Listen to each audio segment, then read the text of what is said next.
My mother called me an embarrassment because I worked in a factory. She sent a text in the family group chat saying Mother's Day dinner was for successful kids only. She did not include my name. My siblings reacted with laughing emojis. So I disappeared. I vanished into the grind.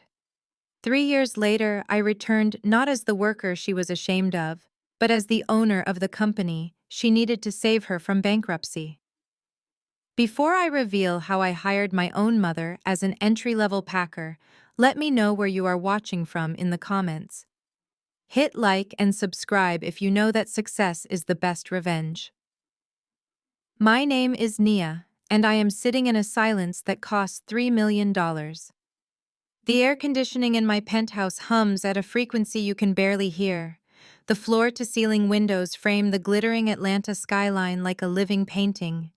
I take a sip of vintage red wine and hold the crystal glass up to the light. I want you to look at my hands, really look at them. Tonight they are soft. My nails are manicured to perfection, painted a shade of pale rose that screams old money. My skin is moisturized with lotions that cost more than my weekly grocery budget used to be. There is a diamond ring on my right hand that catches the light. It is the hand of a woman who signs contracts, not one who fixes conveyor belts. But if you look closely, you can still see the phantom outlines of the grease. 5 years ago, these hands were permanently stained black. No matter how hard I scrubbed with heavy-duty pumice soap, the oil from the factory machines never fully came out. It settled into the creases of my knuckles and under my fingernails like a tattoo of my struggle. To me, it looked like survival. To my mother, Joyce, it looked like failure. I can still see the look of absolute disgust on her face from that afternoon in her living room. I had come over to give her money because she was behind on her mortgage again. I reached out to touch her shoulder to comfort her. She flinched. She actually jumped back as if I were holding a knife. She brushed the spot on her shoulder where my hand had hovered and said, "Nia, do not touch me with those filthy things. You look like a common laborer." She looked at her cream-colored velvet sofa and then back at me with pure panic. She said, "Do not sit down. You will ruin the fabric. Go wash yourself. You are making the whole room smell like a garage." That was the moment I realized my mother would rather starve in a pristine house than accept help from a daughter with dirty hands. She valued the appearance of status over the reality of love. She told me my job was beneath the family dignity. She said I had settled for a life of grunt work. It is ironic, really. Because tonight, as I look out at the city lights, my mother is currently wishing she had those dirty hands. She wanted to preserve her dignity, so I let her keep it. And now my manicured hands are the only thing standing between her and a homeless shelter. But she did not know that back then. Back then, I was just the disappointment, the black sheep. And it all started with a notification on my phone that shattered the last bit of hope I had for us. I walk across the room to the marble fireplace where the family history is supposed to be displayed. There are 4 silver frames here. They are all turned face down against the cold stone. I keep them that way for a reason. If you turn them over, you would see smiling faces that look like the cover of a magazine. But I know the rot that lies beneath those perfect smiles. Let me introduce you to the players in this game who thought they could break me. First, there is Tasha, my older sister.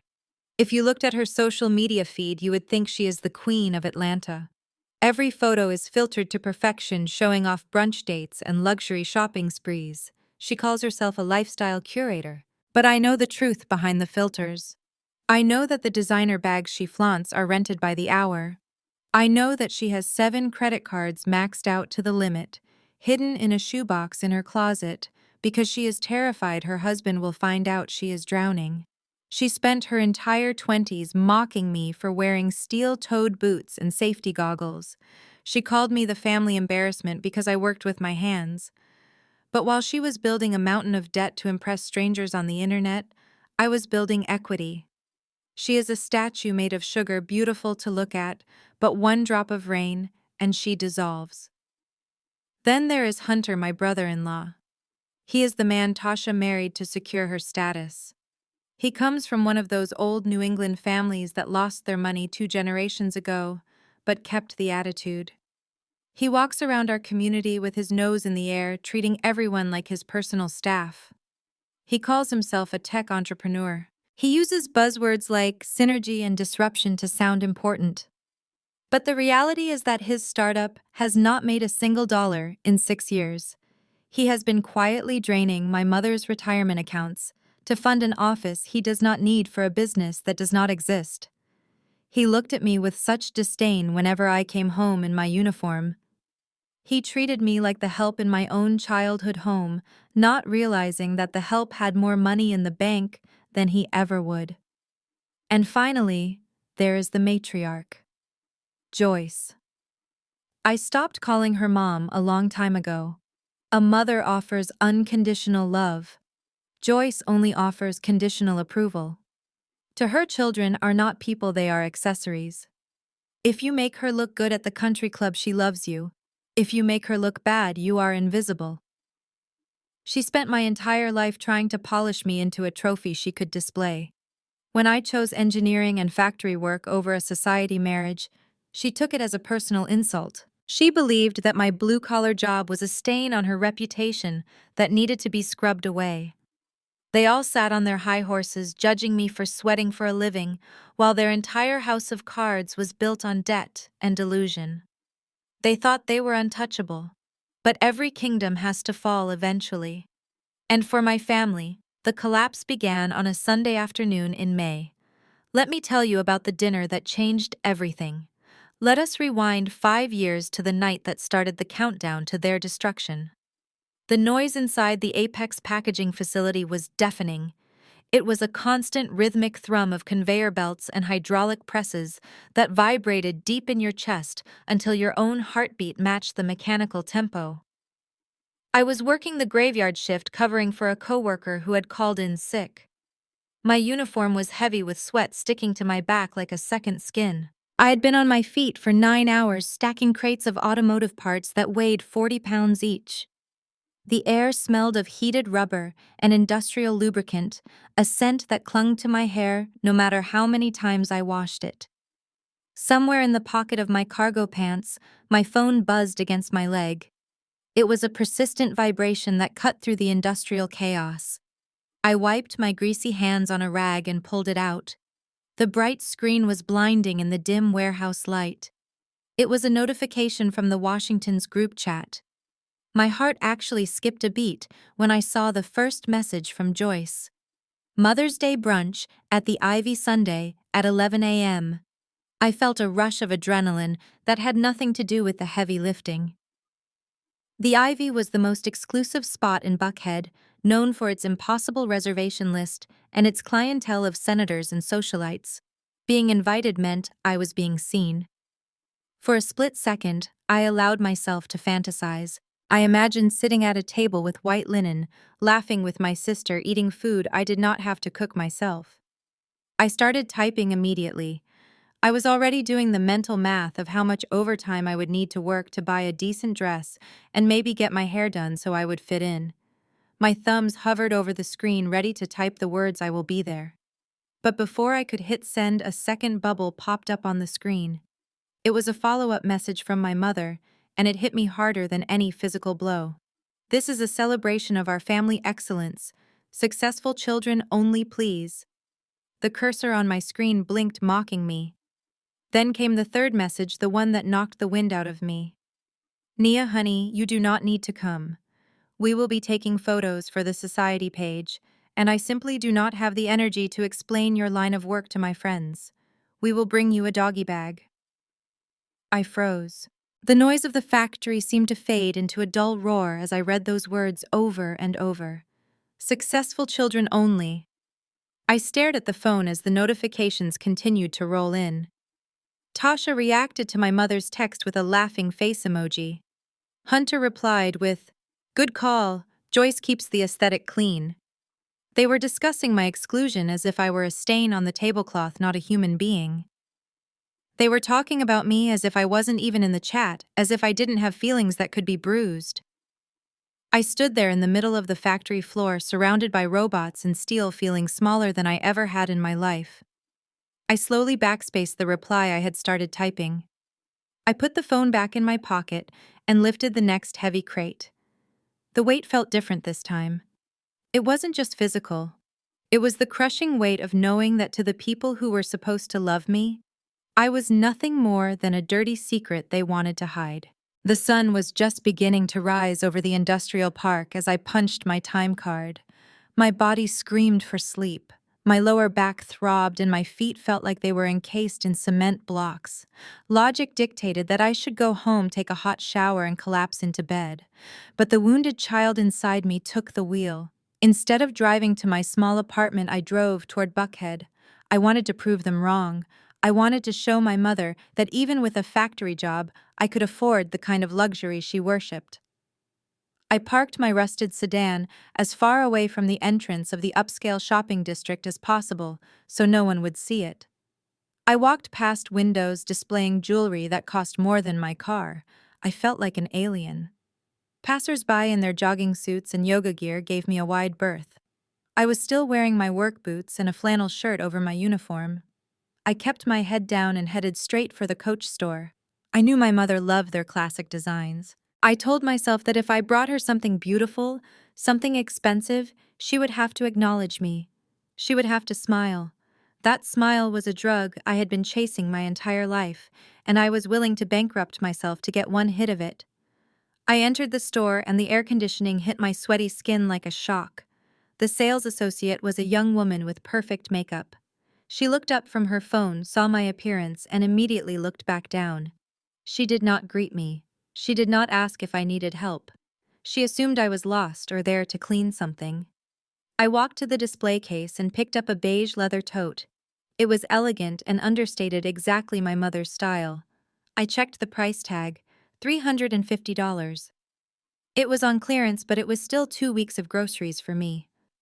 I did not care. I marched to the counter and placed the bag down. The girl looked at the bag and then at me with undisguised skepticism. "Are you buying this?" she asked, her tone implying that I probably could not afford it. I reached into my pocket and pulled out a thick envelope. It was my savings stash. I counted out the money in 20s, 10s, and 5s. The bills were crumpled, and some had faint smudges of grease on the corners from my hands. I watched her pick them up with 2 fingers as if they were contaminated. She punched the numbers into the register with a sigh.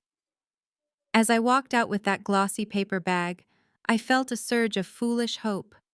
I convinced myself that this was the bridge that would fix everything. I would not stay for dinner, I told myself. I would just drop off the gift. I would walk in, hand her this beautiful, expensive thing, and say Happy Mother's Day. She would see that I was thoughtful. She would see that I had money. She would invite me to sit down. She would tell Tasha to make room. I played this fantasy over and over in my head, ignoring the knot of dread tightening in my stomach. I was buying a ticket to my own humiliation, and I was paying for it in cash. The Ivy was not just a restaurant. It was a fortress of exclusivity built to keep people like me out. As I turned my 2004 Honda Civic into the circular driveway, the difference in status was physically painful. The engine of my car sputtered and wheezed, a sharp contrast to the purring engines of the Bentleys and Mercedes surrounding me. My car had a dent on the passenger side door from a forklift accident at the warehouse, and the paint was peeling on the hood like sunburned skin. I could feel the eyes of the patrons on the patio burning into me.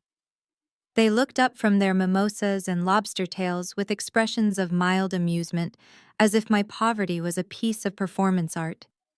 I pulled up to the valet stand. The attendant was a young man with slicked back hair and a red vest that looked more expensive than my entire outfit. He was opening the door for a woman stepping out of a G-Wagon, smiling charmingly as she handed him a $100 tip. When he turned and saw my Honda, his smile vanished instantly.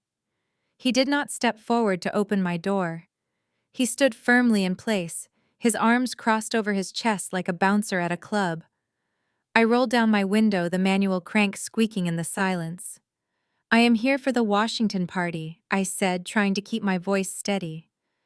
The valet looked at my car and then looked around as if checking to see if anyone important was watching this interaction. "We are at capacity for the valet lot, miss," he said flatly. His eyes landed on the oil stain on my shirt sleeve that I had tried to hide with a cardigan. "Deliveries are around the back anyway." The insult hit me like a slap. He thought I was there to deliver food, not eat it. I swallowed the lump of anger in my throat. "I am a guest," I said, my voice tighter this time. But he was already waving me away, signaling for the Tesla behind me to pull forward. "You will have to find street parking. Please move. You are blocking the flow." I had no choice but to drive away.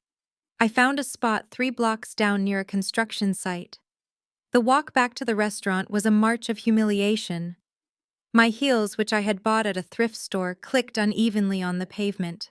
I was sweating by the time I reached the entrance again, clutching the paper bag with the coach purse like a shield. And there it was. Parked right in the front spot under the warm glow of the gas lamps was Hunter's silver Porsche. The vanity license plate read, TCH Mogul.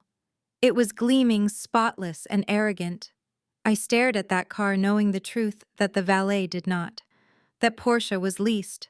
Hunter was 3 months behind on the payments. The gas in the tank was probably paid for by my mother's credit card. But because it looked the part, it got the VIP treatment.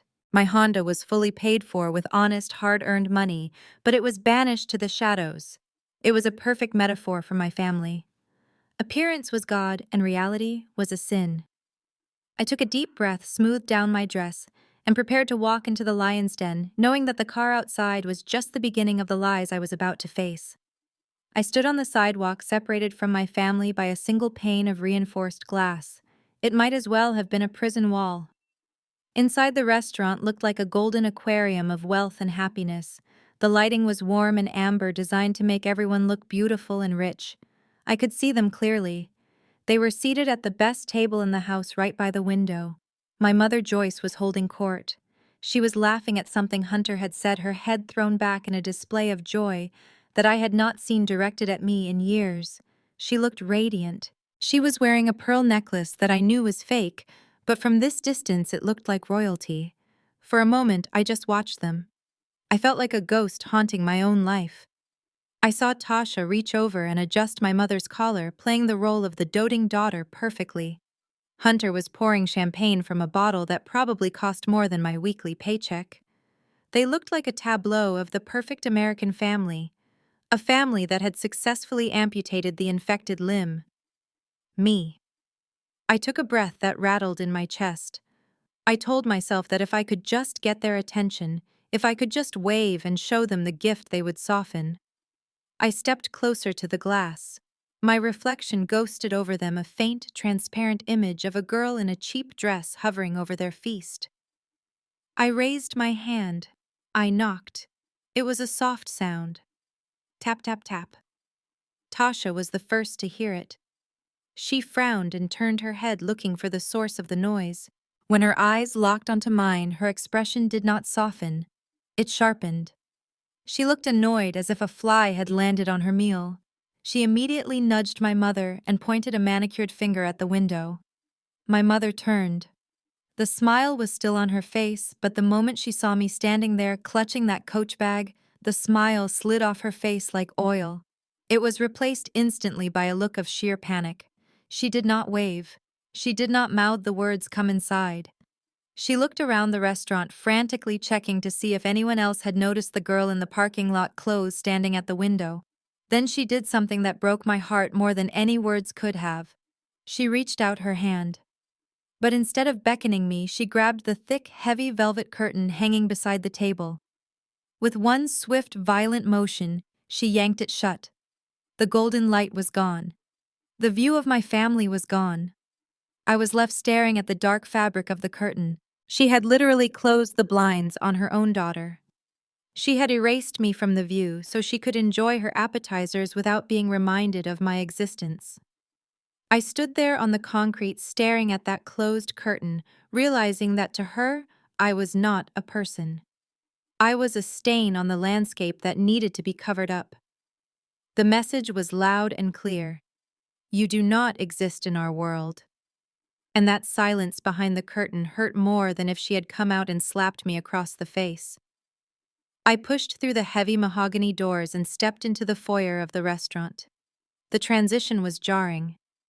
Outside was the cold reality of the street, but inside was a cocoon of warmth scented with fresh lilies and expensive cologne.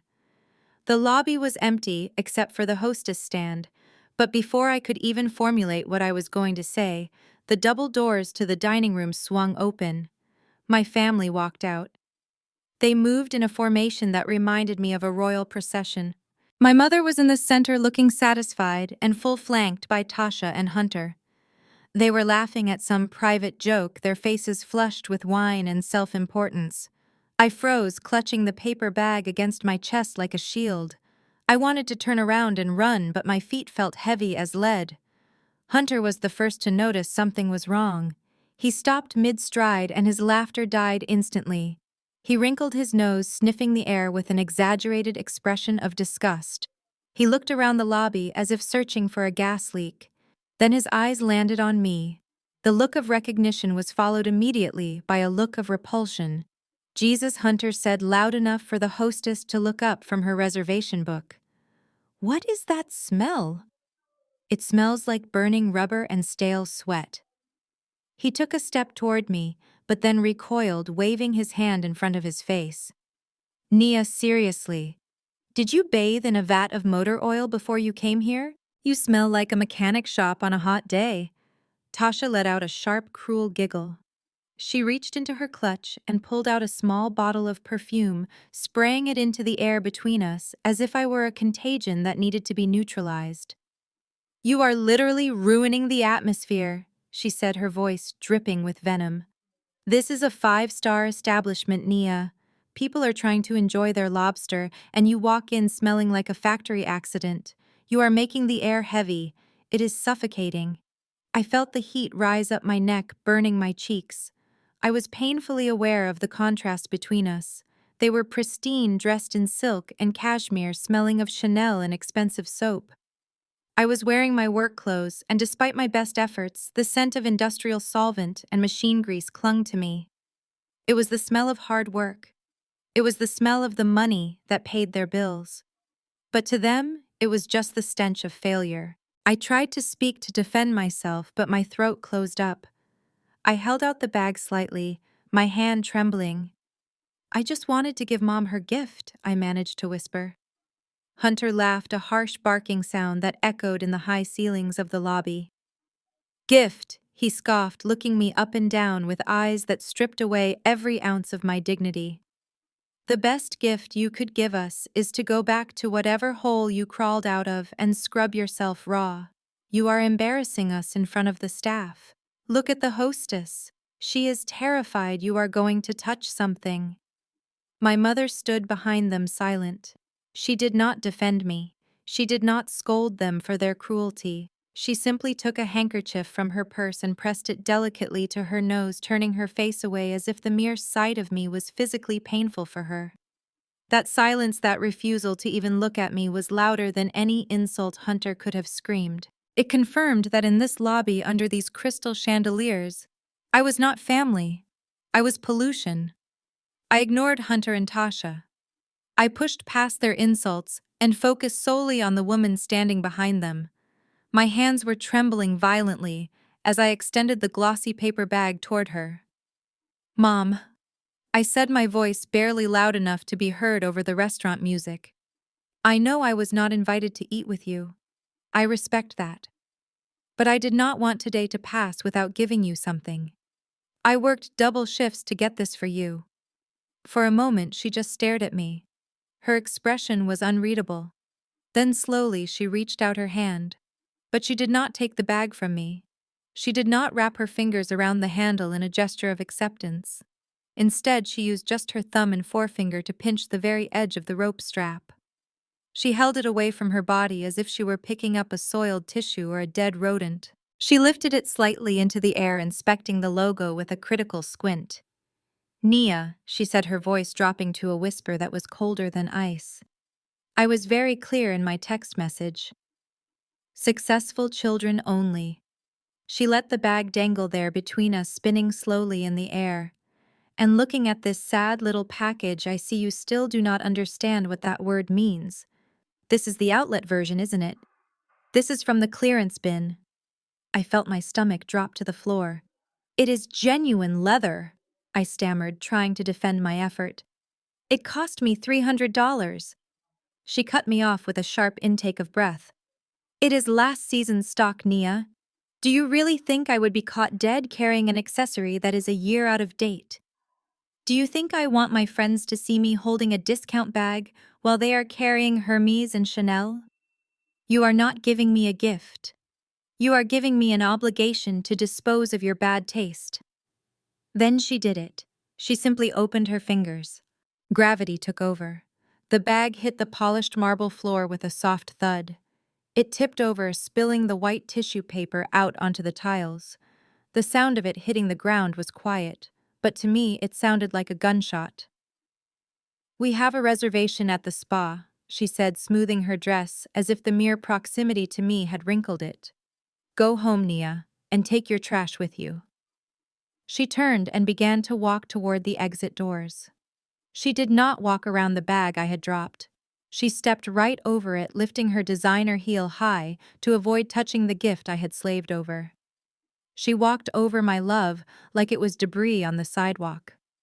Tasha followed her, kicking the bag slightly to the side with the toe of her shoe as she passed, giggling as they disappeared into the sunlight, leaving me alone in the lobby with my rejected heart lying on the floor. The heavy wooden doors swung shut behind them, sealing them into their world of luxury, and leaving me in the cold reality of the foyer. I stood there for a long moment. The silence was absolute. I could feel the eyes of the hostess burning into my back. She looked at me not with pity, but with impatient expectation, waiting for the trash to remove itself. A strange thing happened then. The tears that had been threatening to spill over suddenly evaporated. The hot shame that had flushed my cheeks cooled into something hard and brittle. It was the feeling of a bridge finally burning down. I realized I had spent 30 years begging for a seat at a table where I was not welcome. I had starved myself for crumbs of affection, while they feasted on my insecurity. I looked down at the beige bag lying on the polished marble floor. The tissue paper was torn and spilling out like guts. It looked pathetic. It looked exactly like my relationship with my family. I bent down and picked it up. I did not dust it off. I did not try to salvage it or think about returning it to get my money back. I walked over to the large brass trash receptacle near the entrance. With a steady hand, I dropped the bag inside. It landed with a hollow thud among the discarded napkins and receipts. That $300 was a tuition fee for the most expensive lesson I ever learned. I pulled my phone from my pocket. The screen was still lit up with the family group chat. Tasha had just posted a selfie of the three of them at the table raising their champagne flutes. The caption read, "Family first," followed by a heart emoji. The irony tasted like blood in my mouth. I did not reply. I did not write a long dramatic farewell letter explaining my pain. They did not deserve my words. I simply tapped the settings menu. I selected the group chat and hit leave group. Then I went to my contacts. Joyce Washington. Block contact. Tasha Washington. Block contact. Hunter Davis. Block contact. One by one, their names disappeared from my digital life. I watched the spinning wheel confirm that they could never call, text, or FaceTime me again. It was a digital amputation, swift and permanent. I slid the phone back into my pocket, and for the first time in years, I felt lighter. The crushing weight of their expectations was gone, left in that trash can with the purse. I pushed open the front doors and stepped out into the humid Atlanta afternoon. I did not look back at the window to see if they were watching. I did not care. I walked to my beat-up Honda Civic, got in, and turned the key.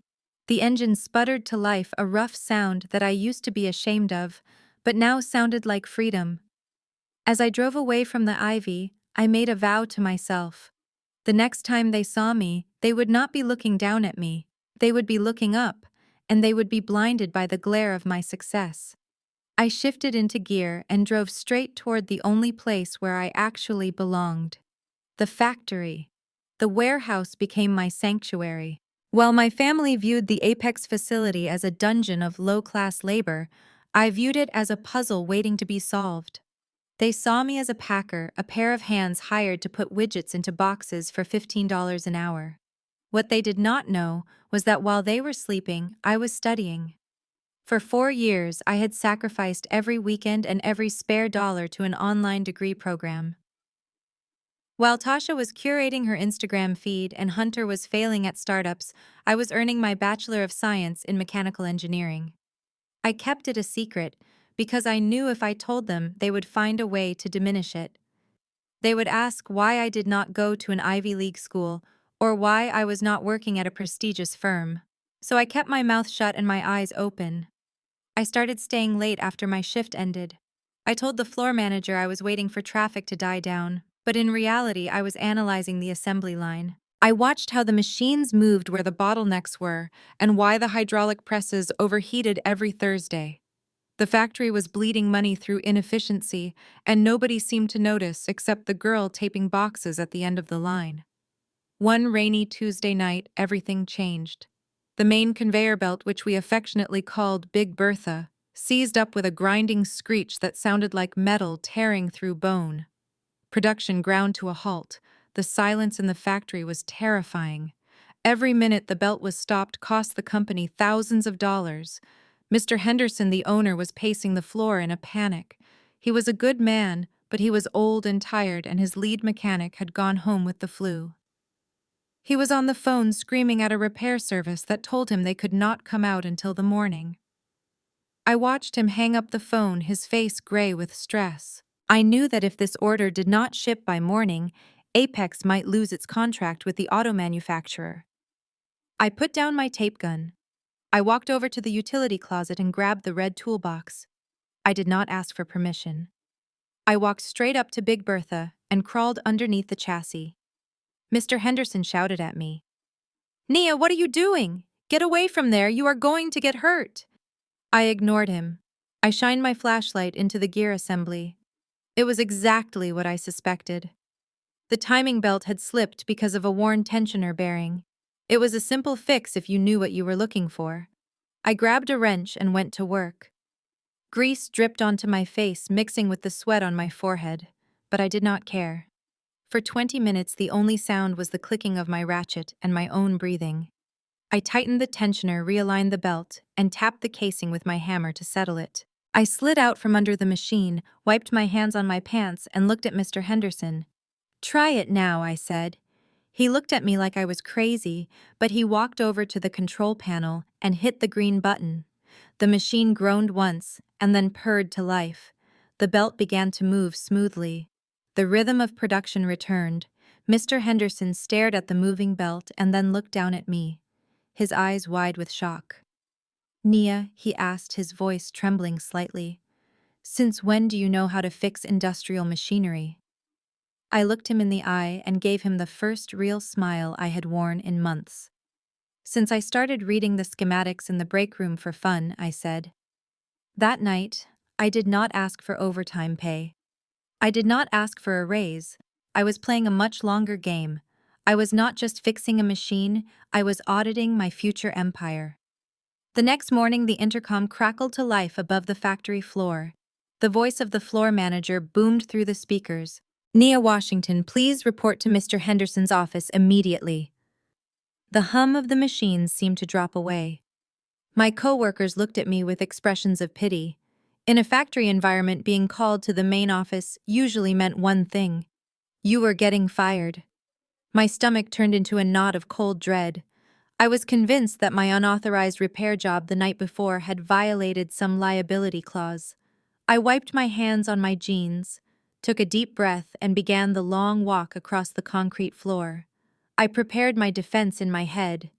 I would tell him I was just trying to save the production run. I would beg if I had to. I needed this job. I knocked on the heavy oak door and entered. Mr. Henderson was sitting behind a desk that looked as old as the building itself, covered in stacks of paper and blueprints. He did not look up immediately. He was studying a notebook. My heart stopped. It was my notebook. The cheap black composition book where I sketched out ideas for optimizing the assembly line during my lunch breaks. I must have left it by the conveyor belt in my haste to fix the machine. "Sit down, Nia," he said, his voice gruff.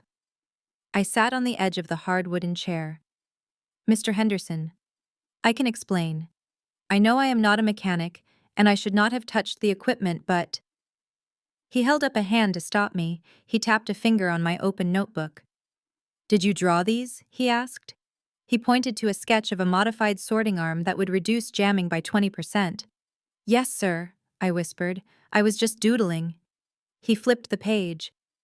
"And this calculation here, this estimate on the energy savings if we switch to a variable frequency drive. Is this accurate?" I straightened my spine slightly. "Yes, sir. I ran the numbers 3 times. The current motors are wasting power during the idle cycles." Mr. Henderson closed the book and finally looked at me over his reading glasses. He leaned back in his chair and sighed. A heavy, tired sound. "Nia, I have been running this place for 40 years. I have hired hundreds of people. Most of them just want to punch the clock and go home. They do not care if the ship sinks as long as they get paid." He stood up and walked to the window, looking out at the factory floor. "I am 70 years old, Nia. My children are doctors and lawyers in New York. They have no interest in this place. They think it is dirty. They think it is beneath them." The words echoed the exact sentiment of my own family. I stayed silent. "I need someone who sees what I see," he continued, turning back to me. "I need someone who understands the heartbeat of these machines. I do not need a packer, Nia. I can hire anyone to tape a box. I need a technical manager." I blinked. "Excuse me?" "I am offering you a promotion," he said. "You will come off the line. You will oversee maintenance and process improvement. You will implement these designs of yours. And if they work, we will talk about a percentage of the savings as a bonus." I sat there stunned. My family had looked at my dirty hands and saw shame. This man looked at my dirty hands and saw value. "I am not a licensed engineer yet," I said, my voice trembling. "I am still finishing my degree online." "I do not care about a piece of paper on the wall," he said firmly. "I care about the person who crawled under a moving machine to save my business. Do you want the job or not?" I looked at him and then down at my hands. "Yes, sir," I said. "I want the job." "Good," he said, pushing a file across the desk. "Your salary doubles starting today. Now get out of here and go fix the packaging unit on line 4. It has been making a funny noise all morning." I walked out of that office not as a laborer but as a leader. And as I walked back onto the floor, I realized that while my family was busy polishing their image, I was about to start building an empire. The next 3 years were a blur of motion and evolution. It was like watching a time-lapse video of a caterpillar turning into a butterfly, only the butterfly was made of steel and ambition. The first thing to go was the blue uniform. I remember folding it neatly and placing it in the bottom of my locker like a relic from a past life. I traded my steel-toed boots for sensible flats, and then eventually for Italian leather heels that clicked with authority against the concrete floors. My days of scrubbing grease from my cuticles were replaced by nights of scrubbing through profit and loss statements until my eyes burned. I became obsessed with the machinery of business, just as I had been obsessed with the machinery of the factory. I learned that a contract could be just as complex as a transmission, and a negotiation required the same delicate touch as calibrating a sensor. Mr. Henderson became more than a boss, he became a mentor. He taught me how to read people, how to spot a bluff in a supplier meeting, and how to squeeze efficiency out of a supply chain without breaking the spirit of the workers. I absorbed everything. While Tasha was busy curating her online persona, I was curating a portfolio. While Hunter was burning through cash, I was learning how to generate free cash flow. Then came the day that changed everything permanently. It was a Tuesday, much like the one where I had fixed the conveyor belt, but the atmosphere was different. Mr. Henderson called me into his office. The room was packed with boxes. He was retiring. He looked at me with a mixture of pride and exhaustion. He told me he had received offers from private equity firms in New York. They wanted to buy Apex, strip it for parts, fire the staff, and sell the land. He told me he could not let that happen. Then he slid a thick document across the mahogany desk. It was a buy-sell agreement. He was offering to sell me the company, not just the management rights, but the controlling interest. He had worked out a financing plan that allowed me to pay him back from the future profits. I stared at the paper. It was a terrifying amount of debt, but it was also the key to my freedom. I picked up the pen. It felt heavier than a sledgehammer. With one signature, I ceased being an employee and became the owner. I rebranded everything. I reinvested every single dollar of profit back into the facility. I brought in robotics. I painted the floors a pristine white. I upgraded the ventilation until the air smelled like ozone instead of oil. But I made one crucial decision. I kept my name off the building. I did not issue a press release. I did not update my LinkedIn profile. To the outside world, and especially to my family, I was still just a worker. I became the silent power behind Apex Group. I was the ghost in the machine controlling a multi-million-dollar empire from the shadows, while my family continued to believe I was nothing, and that anonymity was my greatest weapon. While I was building a fortress of steel and equity, my mother was busy reinforcing her castle of cards. The Washington family home was always buzzing with activity. To the outside observer, it looked like the epicenter of high society in Atlanta. My mother threw a summer solstice party that was the talk of the neighborhood. Caterers circulated with trays of truffle arancini, and vintage champagne flowed like water. Joyce moved through the crowd in a silk caftan, laughing at jokes that were not funny and accepting compliments on a life she could no longer afford. She posted photos to Facebook every hour on the hour. Her captions were always the same: living my best life, blessed and highly favored. She curated an image of effortless wealth that made everyone else envious. But the camera of reality captures things that an iPhone filter misses. If you looked closely, you could see the hairline cracks in the foundation. The landscaping service had stopped coming 2 months ago because the check bounced, so the grass was starting to brown at the edges. The pool pump was broken, leaving the water a slightly murky green that they tried to hide with floating candles. And then there was the living room. It was the stage for her greatest performance. She sat on her favorite armchair, holding court with the neighbors, bragging about Hunter's latest business venture. She told them he was on the verge of a breakthrough that would change the tech industry forever. What the guests did not see was what lay directly underneath the cushion she was sitting on. Earlier that morning, the mailman had delivered a stack of envelopes. They were not invitations. They were final notices. Red ink stamped across the front, like a scarlet letter. Foreclosure warning. Past due. Immediate action required. My mother had snatched them from the mailbox before the neighbors could see. In a panic, she had shoved them under the velvet seat cushion and sat on top of them.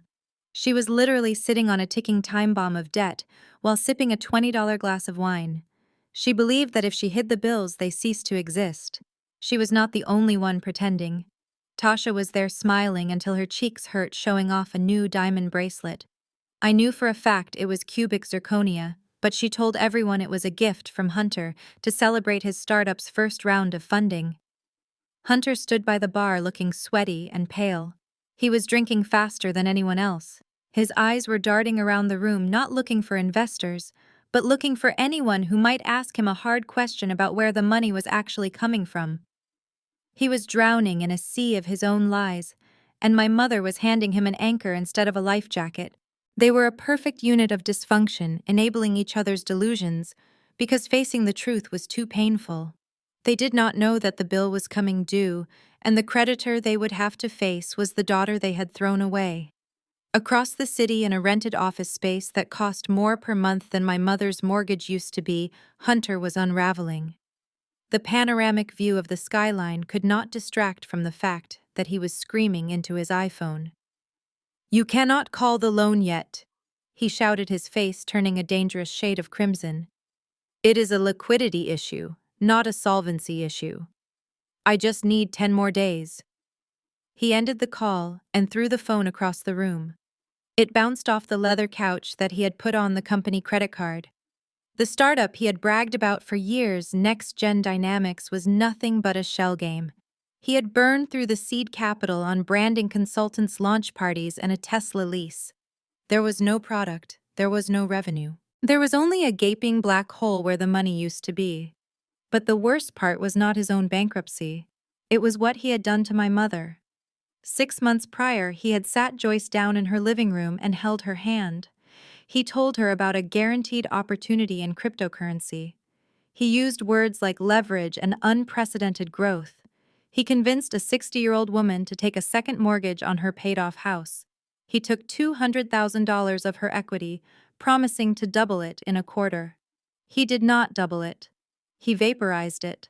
The market crashed and the digital wallet where he kept her security net was now empty. He had not told her yet. He was paying the monthly interest out of his dwindling personal savings just to keep the bank from sending letters to her house. But the well was dry. He was days away from being exposed as a fraud and a thief. He sat at his glass desk, running his hands through his thinning hair. He needed a miracle. He needed a contract real enough to show the bank and unlock a new line of credit. He had one lead. A major logistics firm needed a local partner for a massive packaging order. If he could secure that contract, he could fake stability for another year. He began frantically searching Google for local manufacturing plants. He needed someone cheap, someone desperate, someone he could bully into a bad deal. His eyes scanned the search results and landed on a name: Apex Group. He smiled. He had no idea that the miracle he was looking for was actually his executioner waiting in the dark. The boutique smelled of lavender and money. It was Tasha's favorite sanctuary, a place where the lighting was designed to make you look 10 years younger, and the price tags were discreetly tucked inside the seams. She had spent an hour selecting a gown for the upcoming charity gala. It was a shimmering silver piece that cost $4,000. She did not have $4,000. In fact, she did not have $400 available in her checking account. But shopping was Tasha's therapy.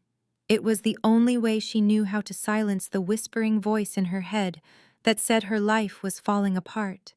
She believed that if she looked rich, she would eventually become rich again. It was a magical thinking that had led her to the brink of financial ruin. She approached the counter with a practiced smile, tossing her hair over her shoulder. The sales associate, a woman named Chloe, whom Tasha had known for years, began to ring up the items. Tasha handed over her platinum credit card. It was heavy and cold in her hand, a symbol of the status she was desperate to maintain. She watched Chloe insert the chip. She held her breath. The seconds stretched out agonizingly long. Then came the sound.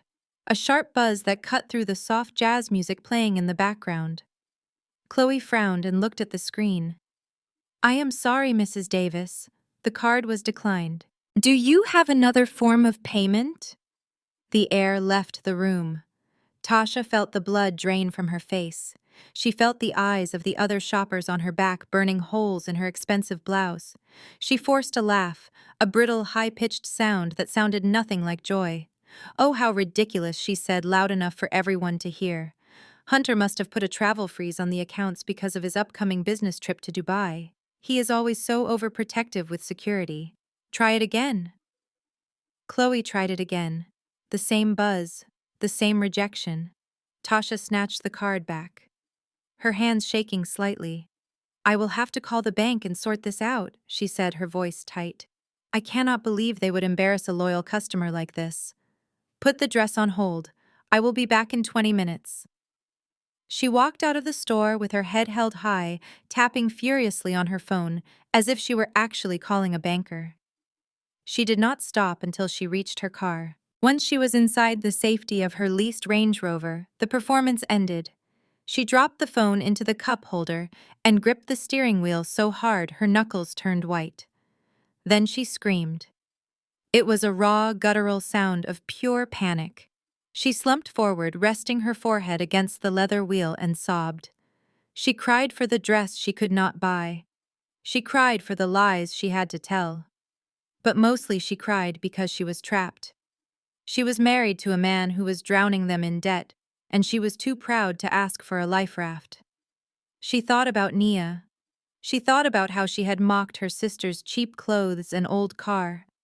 And now, sitting in this luxury SUV, she realized with a sickening jolt that Nia was the only one in the family who was actually free. Tasha checked her makeup in the rearview mirror, wiped away the mascara streaks, and put her sunglasses on. She had to go home and pretend everything was perfect. She started the engine, hoping she had enough gas to get there, because she certainly couldn't afford to fill the tank.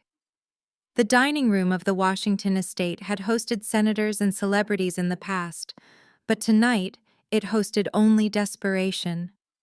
The crystal chandelier above the table cast a cold, unforgiving light on the three people sitting in silence. Dinner was a roast chicken that had gone cold because no one had the appetite to eat it. The only sound in the room was the ticking of the grandfather clock in the hallway, counting down the seconds to their inevitable collapse. Hunter was the first to break the silence. He did not look up from his plate. He simply said the words that would shatter the last remnant of their peace. I need $50,000, and I need it by Friday. My mother froze with her fork halfway to her mouth. She looked at him, blinking slowly as if he had spoken in a foreign language. Excuse me? She asked, her voice trembling slightly. Did you say 50,000? Hunter slammed his fist onto the table, making the silverware jump. Do not look at me like that, Joyce. It is a liquidity crunch. My investors are dragging their feet on the wire transfer. If I do not make payroll this week, my developers will walk, and the code is locked on their servers. The company dies. I need a bridge loan, just for 2 weeks. Joyce set her fork down slowly. The color drained from her face, leaving her looking gray and old. Hunter, she whispered, I do not have it. The accounts are empty. I gave you the last of the liquid cash for the server upgrades last month. The only thing left is the house equity, and the bank has already frozen that line of credit. Tasha, who had been scrolling through her phone, suddenly looked up. What do you mean the accounts are empty? I have a deposit for the venue due next week. Are you telling me we are broke? She looked from her husband to her mother, her eyes widening in horror. You told me the business was booming, Hunter. You told me we were the next Silicon Valley unicorn. Hunter turned on her, his face twisting into a sneer. It would be booming if I did not have a wife who spends money like she is royalty. Do you know how much that American Express bill was last month, Tasha? $7,000 on shoes. Shoes, Tasha. While I am trying to build a legacy, you are trying to build a wardrobe. Tasha stood up, knocking her chair back. Do not you dare blame this on me. You are the one who insisted on leasing the Porsche. You are the one who needed the office with the view. You are a fraud, Hunter. You have been bleeding us dry for years. Joyce put her hands over her ears. Stop it, she screamed. Both of you stop it immediately. We are a family. We do not fight about money like common people. We are not common people. Joyce Hunter spat back, standing up to loom over her. We are broke people. There is a difference. Common people have jobs, we have debt, we have… Unless you want the sheriff to put an eviction notice on that front door, you need to find me that money. Call your friends. Sell your jewelry. I do not care what you do. Just fix it. The toxic silence returned heavier than before. They sat there, the three of them, realizing that without the glue of money to hold them together, they actually hated each other. They were drowning, and instead of helping each other swim, they were climbing on top of one another to breathe. Hunter stormed out of the room, leaving Tasha sobbing into her napkin, and my mother staring at the cold chicken, realizing that the golden child she had bet everything on was actually a parasite. It was 3 in the morning when the miracle finally arrived. Hunter was sitting in his darkened office, staring at the glow of his laptop screen, contemplating whether he should flee the country or file for bankruptcy. Then a notification chimed. It was an email from Sterling Global, one of the largest distribution conglomerates in the country. The subject line read, "Urgent request for proposal, Sustainable Packaging Initiative." Hunter clicked it so fast, he almost knocked over his coffee. The email was the kind of golden ticket that entrepreneurs dream about. Sterling Global was launching a new eco-friendly product line and needed a local Atlanta partner to handle the packaging and logistics. The contract was valued at $4 million a year. It was enough to wipe out his debt, pay off my mother's mortgage, and lease a new Porsche. There was just one problem. The contract required a partner with a fully automated ISO-certified facility capable of handling high-volume output with zero margin for error. Hunter did not have a factory. He had a WeWork membership and a slick website. To get this money, he needed to find a subcontractor. He needed a dumb local factory he could bully into doing the work for cheap while he took the credit and the profit. He opened a new tab and typed Atlanta Automated Packaging Solutions into Google. He scrolled past the big national chains knowing they would be too expensive. He needed someone hungry, someone under the radar. His eyes landed on a search result halfway down the first page, Apex Group. The website was clean and modern, featuring videos of robotic arms moving with hypnotic precision. The text boasted about their state-of-the-art facility and their new proprietary sorting technology. Hunter leaned in closer. He had never heard of Apex Group before. It must be new or recently revamped. He checked the leadership page. It was blank. No CEO photo, no bio, just a generic mission statement about efficiency and innovation. Perfect, Hunter whispered to the empty room. He assumed it was run by some faceless corporate board or an old-timer who didn't know the value of what he had. He saw an opportunity to act as the middleman to present Apex's capabilities as his own. He drafted an email immediately using his most authoritative corporate speak. He mentioned synergy and strategic alignment. He demanded a meeting within 48 hours. He hit send with a smirk on his face, thinking he had just pulled off the heist of the century. He had no idea that the notification for that email did not go to a faceless board. It went directly to the phone lying on the nightstand of the woman he had called trash. He thought he was fishing for a minnow, but he had just hooked a shark. My corner office at Apex Group was a fortress of glass and steel, located on the top floor overlooking the factory that had built my fortune. It was a stark contrast to the noisy, humid warehouse floor where I had started. Here the air was cool and smelled of expensive espresso and ambition. I was reviewing the quarterly projections when my executive assistant Marcus knocked on the door. He walked in holding a tablet with a perplexed expression on his face. "Mrs. Washington," he said, "we just received a rather aggressive request for a meeting. It is from a man named Hunter Davis, representing a company called Next Gen Dynamics. He claims he has a proposition that will revolutionize our supply chain. He is demanding a sit-down with the owner within 48 hours. I stopped typing. The sound of that name made the hair on my arms stand up. It was not fear, it was the thrill of a predator who just watched the prey wander into the trap. I slowly swiveled my chair around and extended my hand for the tablet.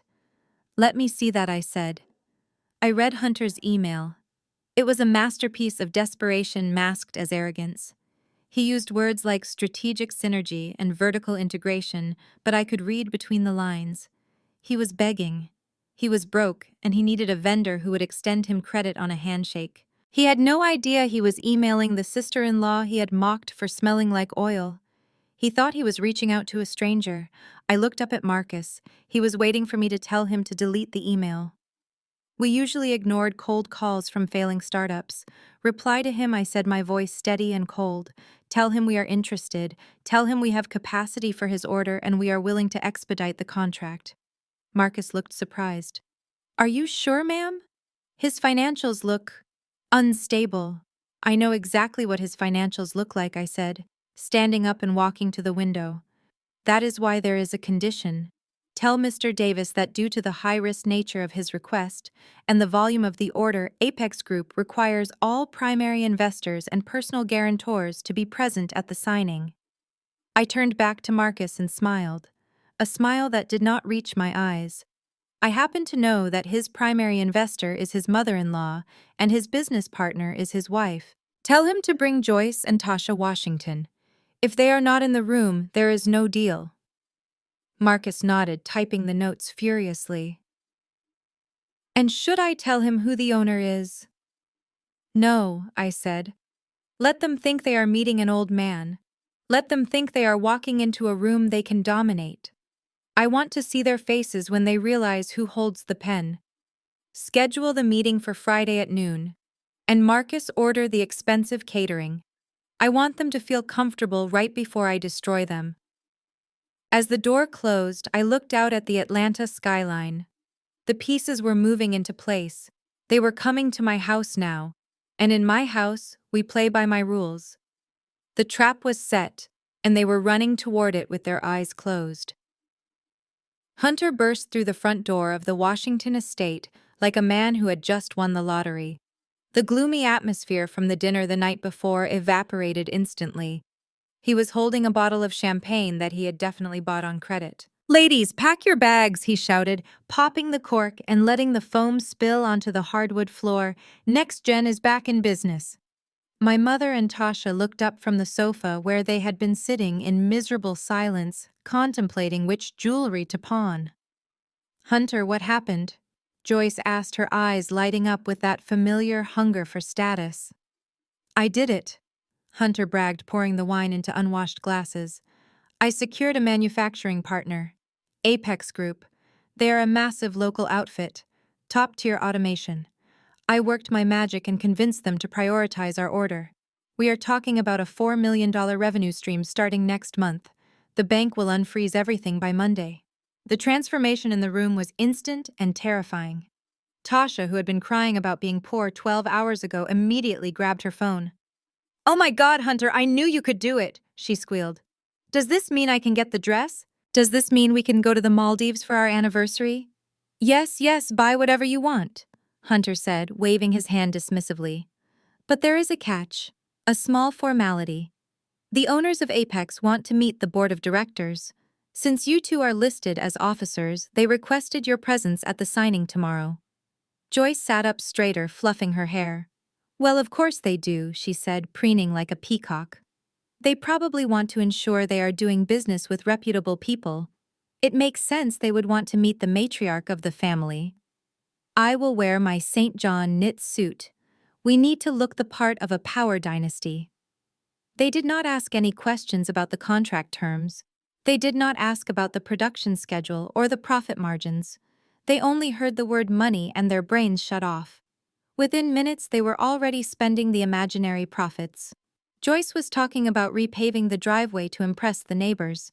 Tasha was browsing first-class flights to Europe. They were vultures circling a carcass that did not exist yet. They were so blinded by their own greed that they did not stop to think why a manufacturing firm would demand a personal meeting with a silent partner mother-in-law. They just assumed it was because they were special. They assumed the world owed them homage.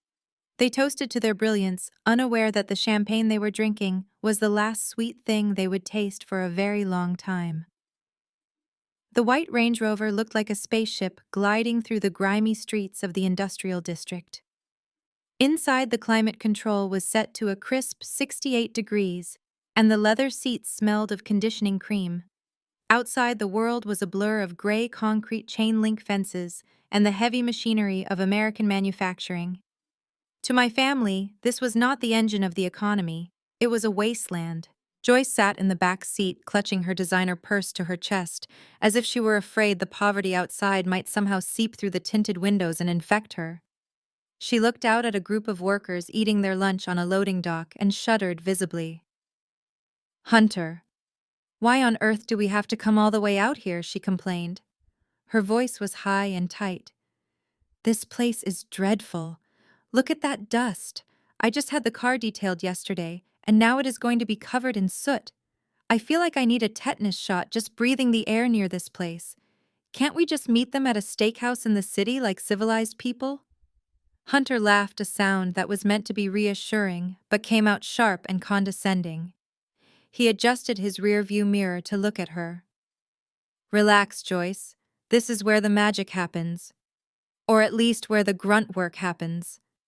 We cannot meet them in the city because we need to inspect the facility. It is part of the due diligence. Besides, we want them to feel honored that we came to them. It gives us the upper hand." He turned the car down a long avenue lined with warehouses.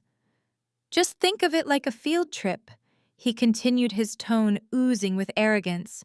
"Think of it like we are going to the zoo. We are just going to watch the animals perform their little tricks. We will walk in, look at their machines, nod our heads, and let them fawn over us. These people are blue-collar, Joyce. They are probably intimidated by anyone wearing a suit that costs more than their car. We walk in there, we flash a little smile, and they will sign whatever contract I put in front of them just to make us like them." Tasha pulled down the sun visor and checked her reflection for the 10th time. She applied another layer of lip gloss. "I do not care about the animals," she said, snapping the mirror shut. "I just hope the floors are paved. I am wearing suede heels, Hunter. If I step in a puddle of oil or mud, I am going to be furious. You promised me this would be quick. I have a nail appointment at 3. "Do not worry," Babe Hunter said, patting her knee. "We will be in and out, 30 minutes tops. We sign the papers, we let them give us a quick tour, so they feel important, and then we leave with a $4 million deal in our pocket. It is going to be the easiest money we ever made." They drove past the rusted gates of the older factories, their eyes scanning for the address. They were expecting a crumbling brick building with broken windows and a gravel lot. They were expecting noise and dirt and chaos. They had prepared themselves to hold their breath and look down their noses. They had absolutely no idea that the facility they were approaching was not a relic of the past, but a vision of the future. As Hunter turned the steering wheel to pull into the entrance of Apex Group, he was still smiling that predatory smile, convinced he was the shark entering the water. He did not realize he was actually the bait. The Range Rover crunched over the gravel of the visitor parking lot, but that was where the grit ended, and the shock began. Hunter killed the engine, and for a moment nobody moved. They were sitting in the shadow of the Apex Group main facility, and it was absolutely nothing like the mental image they had constructed. They had expected a rusted corrugated metal shed surrounded by weeds. Instead, they were staring at a sprawling architectural marvel made of brushed steel and blue-tempered glass. It looked less like a factory and more like the headquarters of a Silicon Valley tech giant. The landscaping was manicured to millimeter precision, with geometric hedges that were greener than the dying lawn at my mother's estate. Hunter cleared his throat, adjusting his tie in the rearview mirror. "Well," he said, his voice slightly higher than usual, "they certainly spent some money on the facade. Let us go inside and see if the operations match the curb appeal." They stepped out of the car. Joyce checked her shoes immediately, expecting dust, but the walkway was paved with smooth slate. They approached the massive glass sliding doors which parted silently to admit them. As they stepped into the lobby, the first thing that hit them was the air. It was not hot or stagnant. It was crisp cool and smelled faintly of ozone and citrus. My mother stopped dead in her tracks. Her hand, which had been covering her nose, slowly lowered. She looked around, blinking rapidly. The lobby was a soaring atrium with 30-foot ceilings. In the center was a living wall of moss and ferns that acted as a natural air filter. To the left was a floor-to-ceiling glass wall that overlooked the main production floor. This was the view that usually silenced visitors, and today was no exception. Hunter, Tasha, and Joyce walked to the glass and looked down. Below them was not a chaotic mess of sweating bodies and grime. It was a synchronized ballet of automation. Hundreds of orange robotic arms moved in perfect unison, lifting, sorting, and assembling packages with a speed that the human eye could barely track. Autonomous guided vehicles glided silently along magnetic tracks on the floor, carrying pallets. The floor itself was coated in white epoxy resin, so polished it reflected the LED lights above. It was cleaner than an operating room. My God, Tasha whispered, pressing her hand against the glass. It looks like a science fiction movie. Where are all the people? Hunter tried to recover his composure. Efficiency, babe, he said, trying to sound like an expert. This is what I was talking about. High-level automation. It cuts down on labor costs. Joyce looked at the scene with a mixture of awe and irritation. She was annoyed that she could not find anything to criticize. She had prepared herself to be disgusted, to feel superior to the dirt. But standing here looking at a facility that was worth more than her entire neighborhood, she felt a shrinking sensation. She felt small. She turned to the reception desk where a young woman in a sharp navy blazer was typing on a holographic keyboard. Joyce straightened her jacket, trying to reclaim her sense of importance. She marched up to the desk. "We are the Davis party," she announced loudly. "We are here to meet the ownership. And do try to be quick. We have a very tight schedule today." The receptionist looked up with a polite professional smile that did not quite reach her eyes. "Of course, Mrs. Washington. The CEO is expecting you. Please take the elevator to the executive suite on the 4th floor." They stepped into the elevator, the doors closing with a soft chime. As they ascended, Joyce let out a breath she had been holding. "Well, at least they have good taste," she sniffed. "Maybe this won't be a total waste of time after all." She had no idea that the elevator was not taking her to a meeting. It was taking her to a reckoning. The executive suite was a masterclass in intimidation, designed to make visitors feel small before they even entered the boardroom. The walls were lined with industry awards, and the furniture was sleek black Italian leather. Hunter immediately threw his suit jacket onto a chair and flopped onto the sofa, claiming the space as if he already owned it. He lifted his legs and dropped his heavy dress shoes onto the pristine glass coffee table, leaving a smear of gray dust on the surface. He laced his fingers behind his head and let out a sigh of satisfaction. "This is the life," he said, closing his eyes. "I could get used to this." He was acting like the deal was already signed and the commission check was already cleared. He did not see the disrespect in his actions, he only saw his own comfort. Tasha was prowling the room like a bored cat. She walked over to the refreshment station, which was stocked with premium snacks and beverages. She picked up a bottle of sparkling water, inspected the label, and wrinkled her nose in disgust. "San Pellegrino?" She scoffed loud enough for the administrative assistant outside the glass door to hear.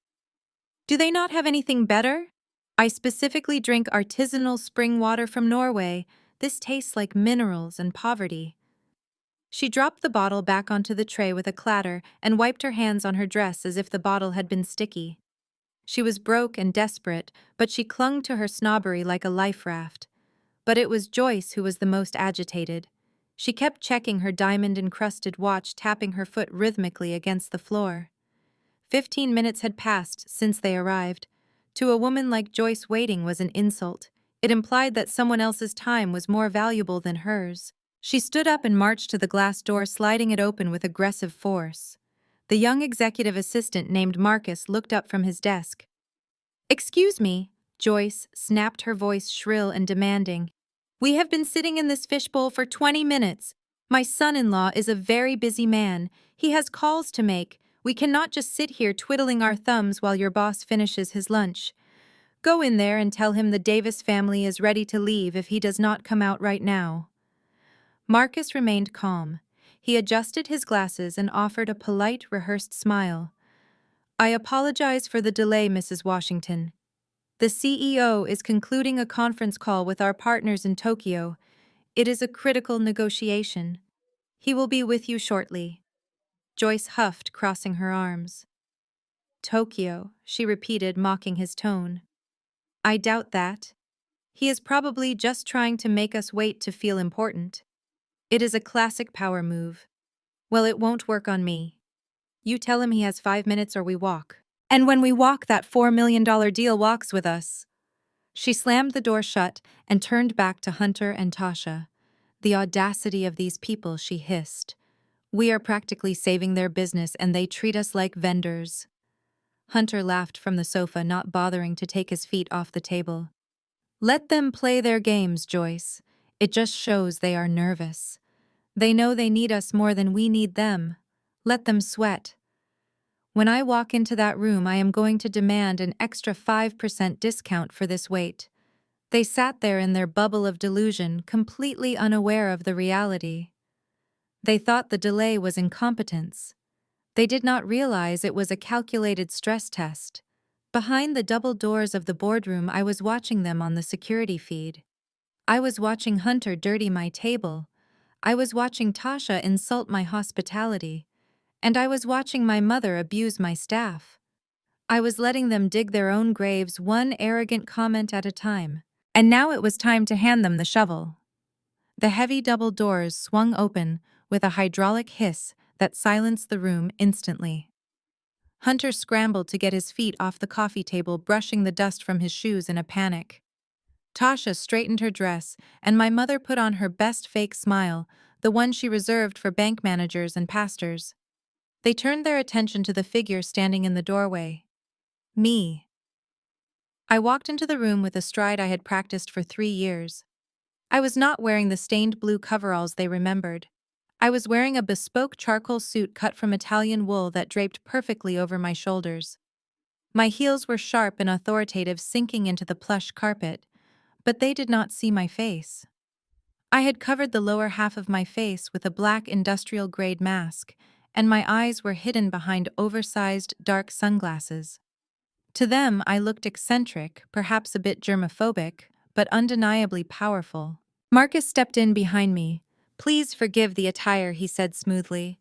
"The CEO has just completed a spot inspection of the chemical mixing line, and safety protocols require full face shielding for 30 minutes post-exposure." It was a lie, but they bought it immediately. In fact, it made them respect me more. To them, this was the eccentricity of a billionaire. Hunter stepped forward, his hand extended, ignoring the fact that I had not offered mine. "Hello," he said, his voice dripping with sycophancy. "It is an honor. I am Hunter Davis, founder of NextGen. This is my board." I walked right past his outstretched hand. I did not look at him. I walked to the head of the long obsidian conference table and placed my leather portfolio down. The sound echoed in the silent room. I gestured for them to sit. I watched them scramble for chairs, eager to please the person they thought was their savior. It was fascinating to witness. They were looking directly at my hairline, my hands, my posture, But they did not recognize me. Why would they? They had never really looked at Nia the sister. They had only ever looked at Nia the servant. They saw a worker who carried boxes, not a woman who carried a company.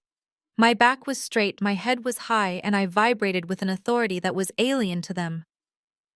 I sat down slowly, crossed my legs, and stared at them through the dark tint of my glasses. My mother was fidgeting with her pearl necklace, clearly unnerved by my silence. Tasha was staring at my suit, probably trying to calculate how much it cost. Hunter was sweating. I let the silence stretch out for a full minute, making them squirm in their seats. I was savoring the delicious irony that the people who claimed to know me best were currently introducing themselves to me as if we were strangers. They thought they were sitting across from a checkbook, but they were actually sitting across from a mirror that was about to show them who they really were. I sat at the head of the polished obsidian table and deliberately did not speak. I simply opened the leather portfolio in front of me and began to read the documents slowly. The silence in the room grew heavy and thick. I could hear Hunter shifting in his chair, the leather creaking under his weight. I could smell Tasha's perfume, which had turned sour with her anxiety. They were waiting for a greeting. They were waiting for me to fawn over them, to apologize for the delay, to acknowledge their self-perceived greatness. When I did none of those things, their confusion turned into indignation. My mother was the first to snap.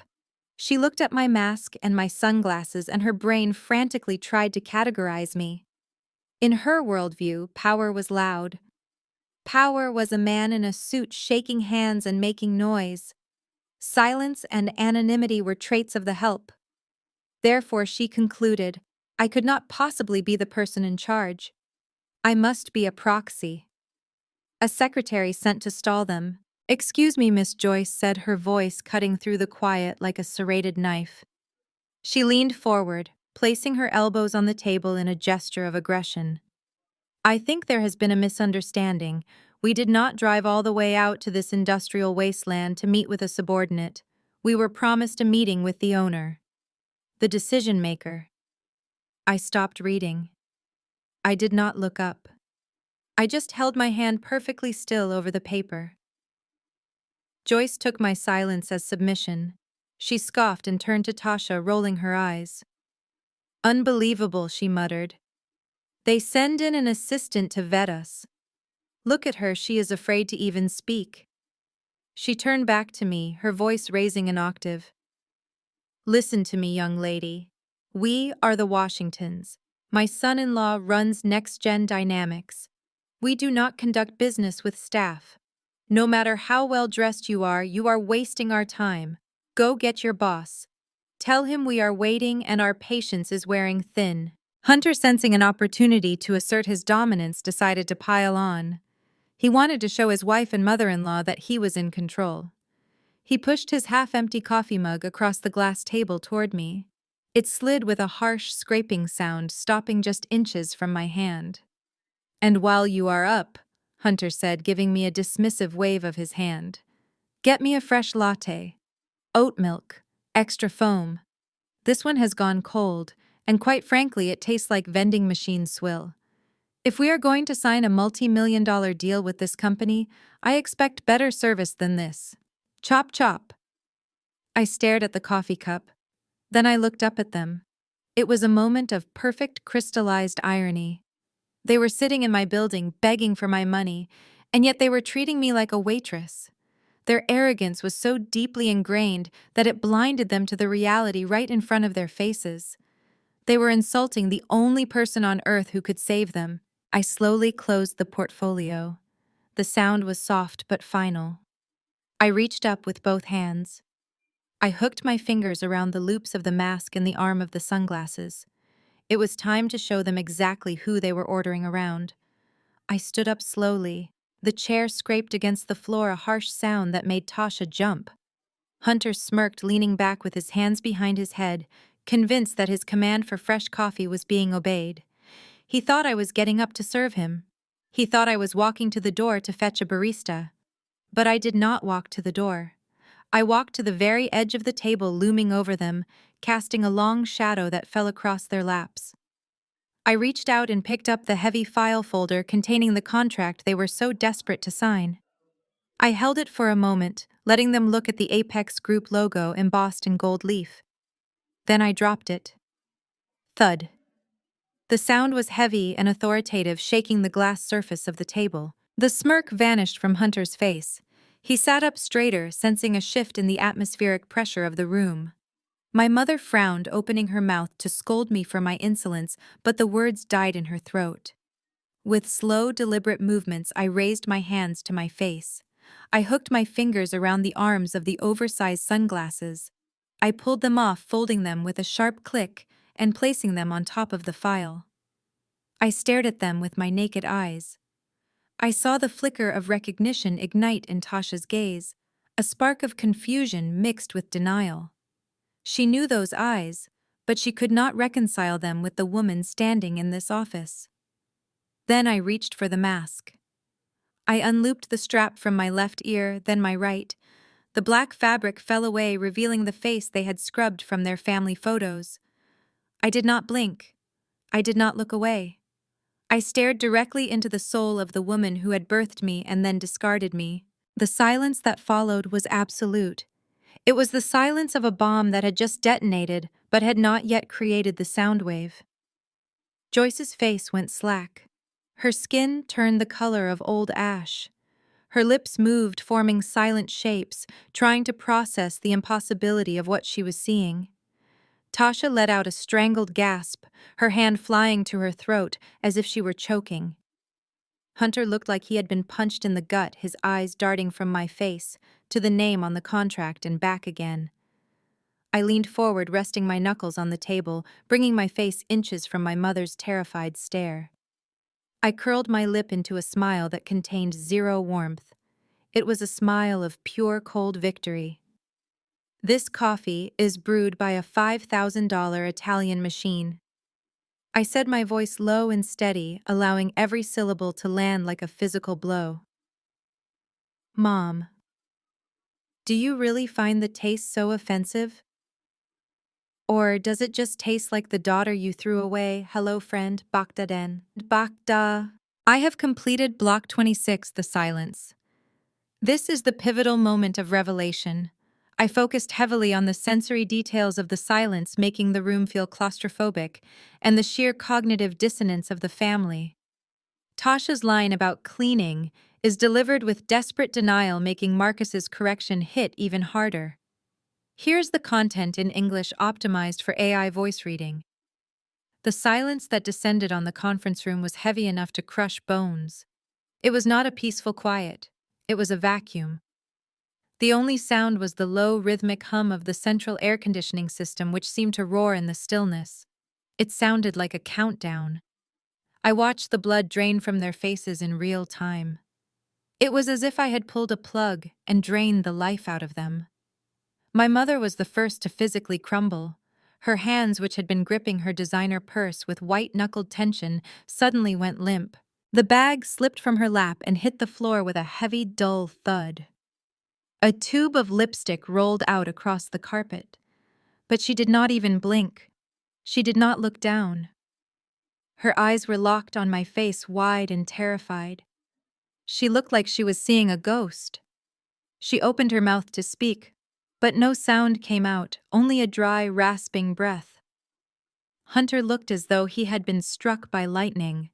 He slumped back into the leather chair, his arrogance evaporating instantly. His mouth hung open in a slack-jawed gape. I could see his eyes darting frantically from me to the contract on the table. His brain was trying to do the math. He was realizing that the person he had just ordered to fetch coffee was the same person holding the $4 million lifeline his company needed to survive. He looked sick. His skin took on a waxy gray pallor. Tasha was the only one who tried to fight the reality. Her mind simply could not accept what her eyes were seeing. It broke her worldview. She let out a nervous, high-pitched giggle that sounded bordering on hysteria. She pointed a shaking finger at me. "Nia," she stammered, her voice wobbling. "What is this? Is this a prank? Why are you wearing that suit? Did you steal it from the locker room?" She looked around the room, searching for a camera crew. "You are the cleaning lady, right? You are just dusting the office before the real boss gets here. You almost got us." Before I could even dignify that with a response, Marcus stepped forward. He moved from the shadows of the room and stood directly beside my chair. His face was hard, his professional mask replaced by protective anger. He did not raise his voice, but his tone was sharp enough to cut glass. "Mrs. Davis," Marcus said, his voice projecting clearly across the table, "I strongly suggest you watch your tone. You are not speaking to a member of the cleaning staff. You are speaking to the founder, owner, and majority shareholder of Apex Group. You are in the presence of CEO Washington. Show some respect, or I will have security escort you out of the building immediately." The words hit Tasha like a physical slap. CEO Washington. The title hung in the air, vibrating with power. Tasha's mouth snapped shut. She looked from Marcus to me, and I saw the light of understanding finally flicker on behind her eyes. The denial died, and in its place came pure, unadulterated fear. They were trapped in a glass cage with the lion they had been poking for years, and they finally realized the gate was locked. I leaned back in my executive chair and allowed the silence to stretch until it was thin and agonizing. I crossed my legs and rested my hands lightly on the armrests, looking every inch the monarch of this kingdom. Across from me, the Washington dynasty had shrunk. They sat hunched in their chairs, their postures collapsed inward, as if they were trying to make themselves small enough to disappear. Hunter opened his mouth, his lips trembling as he tried to form a sentence. He probably wanted to apologize, or perhaps try to spin a new lie, but I did not give him the chance. I raised a single finger. It was a small gesture, but it shut his mouth instantly. I am not interested in your words, Hunter, I said, my voice devoid of any emotion. I am interested in facts. And I have all the facts right here. I reached for the second file on my desk. It was not the contract.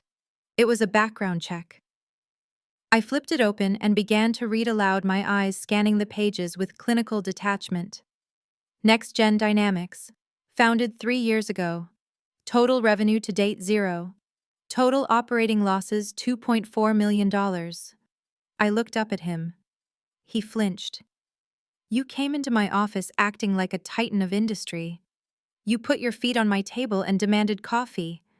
But looking at these numbers, I do not see a CEO. I see a con artist who is drowning. Hunter tried to protest. That is just on paper, Nia. You know how startups work. We are in the burn phase. I slammed the folder shut. The sound echoed like a gunshot. Do not insult my intelligence, I snapped. You are not burning cash, Hunter. You are incinerating it. And the worst part is not even the debt. It is who you stole from. I turned my gaze to my mother. She was staring at her hands, her face a mask of misery. I pulled out a document from the back of the file. It was a copy of a property lien. I slid it across the glass table until it rested directly in front of her. Does this look familiar, Mom? I asked softly. She looked down and a sob escaped her throat. It was the deed to her house. You let him gamble with your home. I continued, my voice hard. You let him leverage the roof over your head for a cryptocurrency scam. I know about the second mortgage. I know about the missed payments. I know that the bank has already drafted the foreclosure notice. You are not just broke. You are 30 days away from being homeless. You came here today thinking you were going to sign a deal that would save you. You thought you could trick some dumb factory owner into funding your lifestyle. But there is no deal, Hunter. There is no partnership. There is only me. And I am the only thing standing between you and the street. I watched the realization hit them. The arrogance was completely gone, replaced by a naked, desperate terror. They were not looking at a daughter or a sister anymore. They were looking at their judge, jury, and executioner. And for the first time in their lives, they were waiting for me to decide their fate. The shock on my mother's face lasted exactly 10 seconds before her survival instinct kicked in. I watched the transformation happen in real time. It was terrifyingly impressive. The fear in her eyes evaporated and was instantly replaced by a look of overwhelming theatrical adoration. She smoothed down her dress, took a deep breath, and decided to rewrite history right there in the room. She stood up and rushed around the side of the huge conference table, her arms outstretched as if she were greeting a long-lost lover. Nia, she exclaimed, her voice trembling with an emotion that was entirely manufactured. Oh, my baby girl, look at you. She moved toward me with a speed I had not seen in years. I knew it. I just knew it. She turned to Tasha and Hunter, gesturing wildly at me. I told you, didn't I? I told everyone. I said Nia is the quiet genius of the family. I always said she was destined for greatness. Oh, honey, I am so incredibly proud of you. She reached out to grab my hands. She wanted to clasp them in hers, to establish a physical connection that would bridge the gap between her debt and my bank account. She wanted to hug the CEO. She did not want to hug the daughter. I did not let her make contact. I snatched my hands away as if her skin were made of burning coal. I took a sharp step back, putting 3 feet of distance between us. My expression remained frozen in a mask of absolute coldness. Do not touch me, I said, my voice dropping to a dangerous whisper that echoed off the glass walls. Joyce froze her hands, hovering in the empty air. She looked hurt, a performance she had perfected over decades. Nia, honey, why are you being like this? I am your mother. I just want to congratulate you. I looked her up and down, letting my gaze linger on her expensive manicure. Have you forgotten, Mother? My hands are dirty. I work in a factory, remember? I smell like oil and sweat. I took a step toward her, forcing her to retreat. You told me at the Ivy that you didn't want to explain my profession to your friends. You dropped my gift on the floor because you didn't want to touch something a laborer had held. You said I was a stain, so do not stand there and pretend you are proud. You are not proud. You are broke, and you are terrified. Joyce tried to laugh a nervous, brittle sound. Oh, stop it, Nia, you are being dramatic. That was just tough love. We were trying to motivate you. We wanted you to strive for better. And look at this, it worked. You built all of this because we pushed you. It was not tough love, I cut her off sharply. It was cruelty. I built this empire in spite of you, not because of you. Do not insult my intelligence by pretending you ever cared about me. The only thing you care about is the money you think I'm about to give you. But I have news for you, Mom. My money is just like my hands. It is too dirty for you to touch. So sit down and keep your hands to yourself before I have security throw you out for harassment. I walked back around the desk and picked up the contract that Hunter had been drooling over. I held it up so he could see the signature line that would never be filled. This meeting is over, I said calmly. And so is Next Gen Dynamics. I am rejecting your proposal. I will not partner with a company that has zero liquidity and fraudulent leadership. The reality of my words hit Hunter like a physical blow. He saw his last lifeline being cut.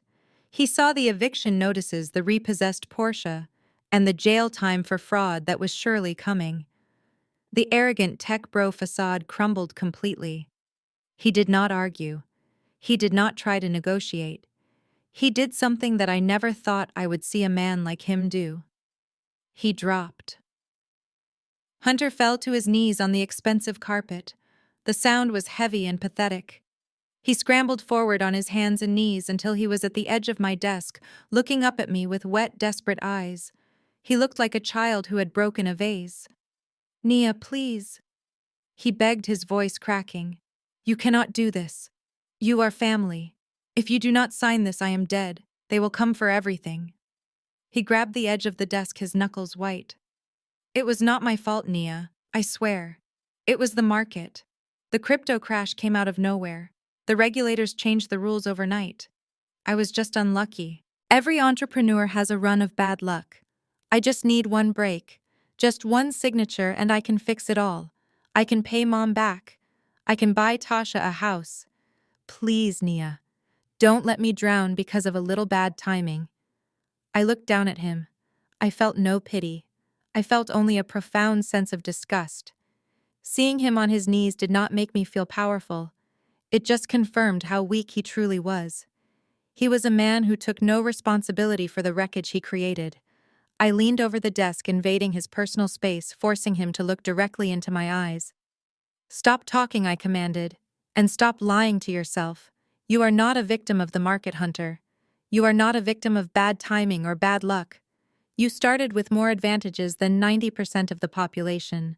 You had capital, you had connections, you had a safety net provided by my mother.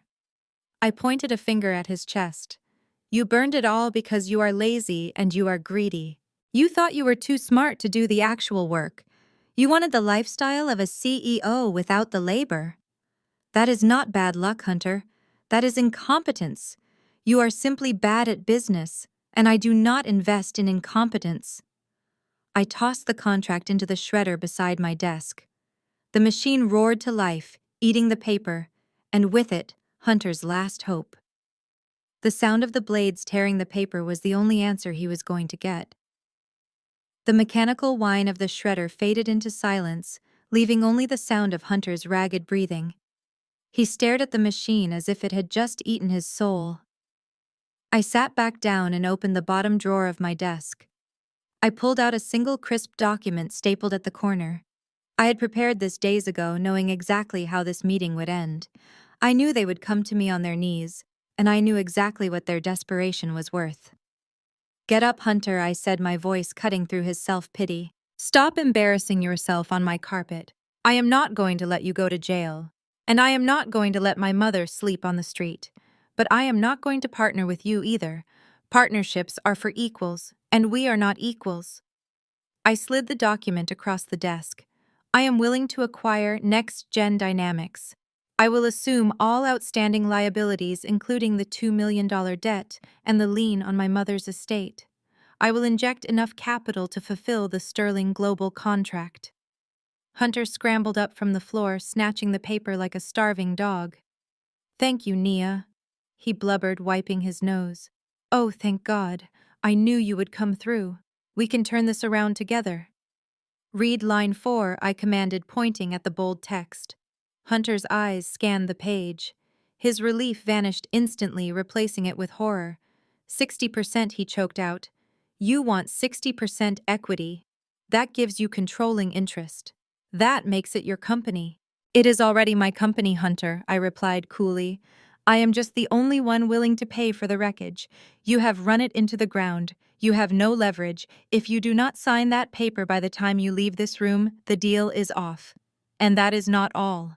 I leaned forward, interlocking my fingers. You are no longer the CEO. You are demoted effective immediately. You will retain the title of head of sales, but you will have no signing authority. You will not access the bank accounts. You will not make strategic decisions. You will report directly to Marcus, my executive assistant.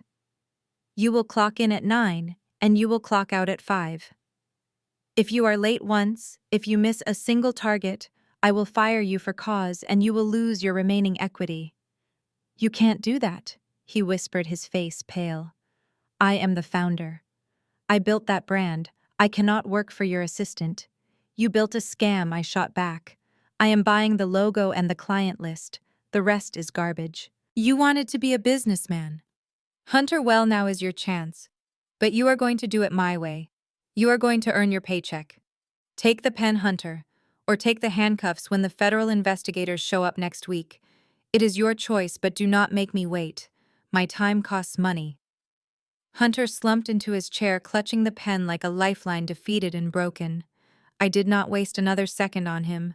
I swiveled my chair to face the woman who had taught me that love was conditional on status. Joyce was clutching her chest, looking between me and Hunter, trying to calculate if she had survived the storm. She offered me a tentative, trembling smile, assuming that since I had saved the company, I had saved her lifestyle too. She was wrong. Now let us discuss your living arrangements, Mother, I said, my voice flat. I have wired the funds to the bank. The foreclosure is halted. The lien is lifted. Joyce let out a loud, melodramatic sigh of relief. She actually reached for her purse as if to leave. Oh, thank God. I knew you wouldn't let them take the family home. You are a good girl, Nia. I will make sure to invite you over for— Sit down, I barked. I did not say I gave you the house. I said I paid off the debt. That means the bank no longer owns the deed. I do. Joyce froze halfway out of her chair. I do not understand, she stammered. It is very simple, I explained, leaning forward. You are no longer the homeowner. You are a tenant, and I am your landlord. You are welcome to continue living in the estate. I will not evict you. However, you will pay rent. Market value for a property of that size is $6,000 a month. Payment is due on the 1st. Rent. Joyce shrieked, her face turning a blotchy red. I do not have $6,000 a month. You know I have no income. How do you expect me to pay you? I anticipated that problem, I said. And I have a solution. I reached under my desk again. This time I did not pull out a document. I pulled out a bundle of heavy, stiff fabric. It was a bright orange, high-visibility vest and a dark blue uniform shirt. The Apex Group logo was stitched on the pocket. I tossed it onto the glass table. It landed with a soft whump right in front of her manicured hands. We are hiring, I said coldly. We have an opening in quality control on line 4. It is an entry-level position. You will be inspecting packaging for defects. Joyce stared at the uniform as if it were a bag of venomous snakes. You cannot be serious. You want me to work on the floor. Like a peasant. It pays $20 an hour. I continued, ignoring her outrage. If you pick up overtime, you can just barely afford the rent. But there are rules, Mother. Line 4 is a standing line. That means you are on your feet for 8 hours a day. No stools, no sitting, no breaks except for lunch. You will wear steel-toed boots. You will tie your hair back. And if you are late, you get written up. I am 60 years old, she screamed, tears of rage finally spilling over. I have bad knees. I cannot stand for 8 hours. This is humiliation. No, I said, standing up and towering over her. This is labor. This is the dirty work you were too ashamed to explain to your friends. You spent your whole life looking down on people who work with their hands. Well, now you are going to be one of them. Put on the shirt, mother. Your shift starts in 10 minutes. And do not worry about explaining it to your friends. I am sure they will recognize the logo. The orange safety vest sat on the table between us like a radioactive object. My mother stared at it, and her face went through a kaleidoscope of emotions. Shock, disbelief, and then finally pure, unadulterated rage. She stood up so abruptly that her chair tipped over backward and crashed onto the floor. She pointed a shaking finger at me, her eyes bulging with indignation. "You are out of your mind!" she screamed. Her voice cracked, losing all of its polished society composure. "I am your mother. I gave you life. I raised you in one of the finest homes in Atlanta. I gave you everything. And this is how you repay me. By trying to humiliate me. By trying to turn me into a slave in your factory. I am an old woman, Nia. My body cannot handle physical labor. I have arthritis. I have delicate health. You are trying to kill me." She looked to Hunter and Tasha for support, but they were looking at their shoes, afraid to draw my fire. Joyce turned back to me, tears streaming down her face, ruining her makeup. "This is abuse," she sobbed. "You are abusing your own mother. I will not do it. I refuse. I am Joyce Washington. I do not pack boxes." I remained seated, my expression unmoving. I waited for her tantrum to run out of oxygen. When she finally paused to take a ragged breath, I spoke. My voice was low, but it carried the weight of a gavel. "You are not old, mother," I said coolly.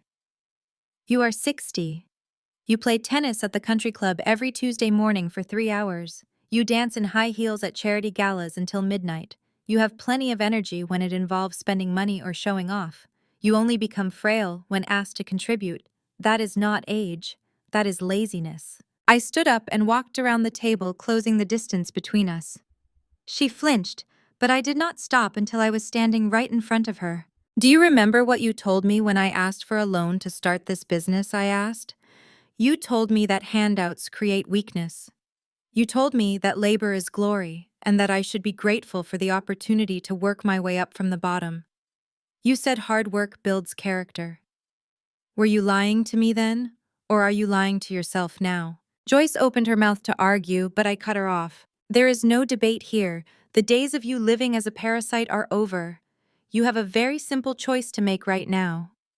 You can pick up that vest, put it on, and report to line 4 to start earning your keep. Or you can walk out those double doors." I pointed to the exit. "If you walk out that door, you are homeless. I will have the locks changed on the estate within the hour. You have no credit, you have no cash, and thanks to Hunter, you have no assets.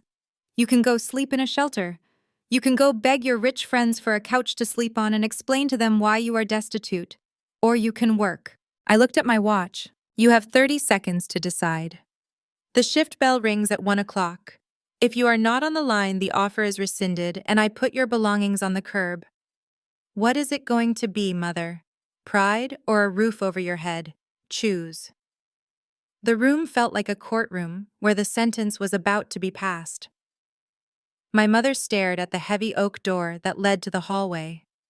I could see the calculations running frantically behind her eyes. She was thinking about her friends at the country club.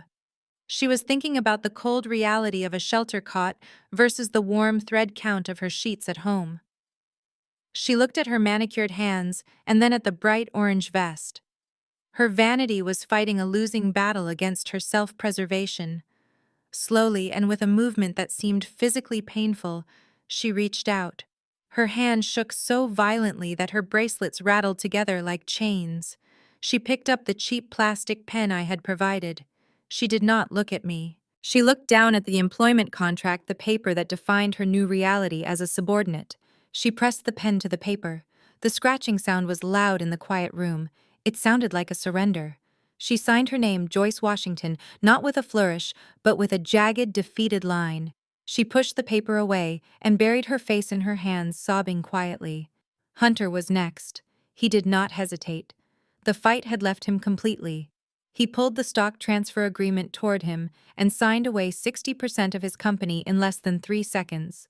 He signed away his autonomy, his title, and his future. Tasha followed suit, her tears dripping onto the legal document, smudging the ink. She signed the guarantee that bound her to the debt. In the span of 2 minutes, the Washington dynasty had dismantled itself and handed the pieces to me. I stood up. The motion was sharp and final. I reached across the table and gathered the documents, stacking them neatly into a pile. I tapped the edges on the table to straighten them and placed them securely inside my portfolio. The sound of the portfolio snapping shut echoed like a gunshot. I picked up the orange vest and the blue shirt. I walked around the table and placed them on my mother's lap. She flinched as if I had dropped a live grenade on her. "Welcome to Apex Group," I said, my voice devoid of warmth. "We are a results-oriented company. We value punctuality and efficiency." I looked at Hunter and Tasha. "You two report to Marcus in HR immediately for your onboarding. He will assign you your cubicles and your login credentials. Do not expect corner offices. You will be in the open plan bullpen with the junior sales team." I turned back to my mother. "As for you, Mother, go home and get some sleep. You are going to need it. The first shift bell rings at 6 in the morning.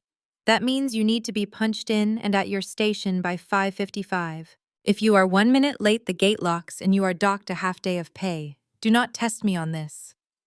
I walked to the door and held it open for them. They stood up slowly, moving like people who were walking to the gallows. They shuffled past me, heads, bowed eyes on the floor. They were broken. They were humbled. And for the first time in their lives, they were mine. "See you in the morning," I said, as they stepped into the hallway. "Don't be late." The factory floor of Apex Group was a world of rhythmic noise and relentless motion. It had been 30 days since the signing in the boardroom, and the transformation of Joyce Washington was absolute. Gone were the silk blouses and the tailored trousers. Gone was the intricate blowout hairstyle that cost $200 a week to maintain. Standing at Station 4 on the packaging line was a woman who looked like a shadow of her former self. She was wearing the standard-issue dark blue industrial uniform. It was 2 sizes too big, hanging off her frame like a sack. Her hair was pulled back into a severe practical bun, held in place by a cheap plastic clip. Without the layers of makeup and the distraction of jewelry, the lines of age and exhaustion on her face were starkly visible. The conveyor belt moved at a speed that allowed for zero hesitation. Joyce's job was to inspect the seals on the eco-friendly packaging units. Pick up, inspect, bin, pick up, inspect, bin. It was a cycle that repeated thousands of times a shift. Her hands, which had never held anything heavier than a champagne glass, were now dry and trembling. She shifted her weight from one foot to the other, trying to find relief. Her feet were swollen inside the heavy steel-toed boots. The concrete floor was unforgiving. Every bone in her lower body ached with a dull, throbbing pain that never went away. She was learning the hard physical lesson that her daughter had learned years ago. The concrete does not care who you are. She missed a beat. Her eyes blurred for a second from fatigue, and a defective package slid past her station. It traveled down the line, triggering a red light and a loud buzzer further down the belt. The line ground to a sudden halt. The silence that followed was more terrifying than the noise. "Hey, Washington!" The shout came from the walkway above.